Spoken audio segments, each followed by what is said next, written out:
হযরত ওমর কোরআন বুঝেছিলেন। গভীর রজনীতে তিনি বের হয়ে গেলেন।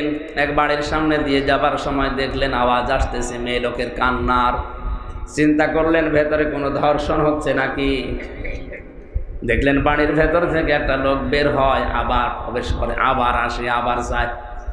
খপ করে হাত চেপে ধরলেন, এই বেটাকে বারবার বাড়ির ভেতরে প্রবেশ করো আর বের হও, মেয়েদের কান্নার আওয়াজ পাওয়া যাচ্ছে, কি করেছো বলো। লোকটা বলে, পথিক আপনি কে? আমি তো এই বাড়ির মালিক। হযরত ওমর বলে, মালিক তে মেয়ে লোকের কান্নার আওয়াজ আসে ভেতর থেকে কোন কারণে? লোকটা বলে, ওটা আমার স্ত্রী, আমি এমন একটা বিপদে আছি, বলতেও পারি না, সইতেও পারি না।